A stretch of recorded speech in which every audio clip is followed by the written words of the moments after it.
جو اپنوں سے دلیل مانگتا ہے نا وہ اپنا ہوتا ہی نہیں. اپنوں سے دلیل مانگ لی اس نے بغیر دلیل کے، بغیر حیل و حجت کے. یہ ایک بات ہے، میں اس کو سمجھاؤں گا نہیں، نہ کھولوں گا، بس کہہ کے گزر جاؤں گا. اس کو سمجھ لیں اگر آپ کی سمجھ میں آئے تو. جس نے اپنوں سے دلیل مانگی نا، جس نے وضاحت مانگی، جس نے ثبوت مانگا، وہ اپنا تھا ہی نہیں. تو کیا ضرورت پڑی تھی کہ وہ دلیل مانگتا، وضاحت پوچھتا. حضرت نجم الدین کبریٰ رحمت اللہ علیہ کے مرید تھے حضرت امام فخر الدین رازی. اتنے بڑے امام ہو کے ایک فقیر کے غلام تھے.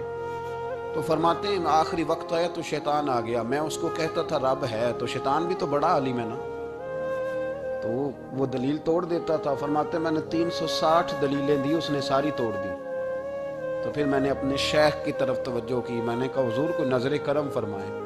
تو شیخ نجم الدین کبریٰ فرمانے لگے اس بے ایمان کو کہہ دے میں اپنے رب کو بغیر کسی دلیل کے رب مانتا ہوں، دلیل کی ضرورت ہی نہیں، بس میرا رب ہے تو رب ہے، ختم ہو گئی بات.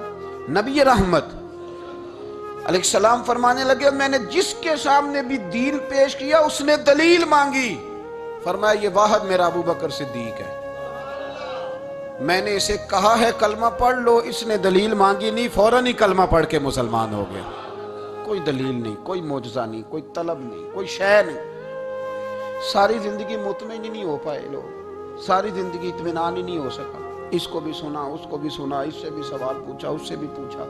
بھئی تو نہیں، تو مطمئن ہونا نہیں چاہتا.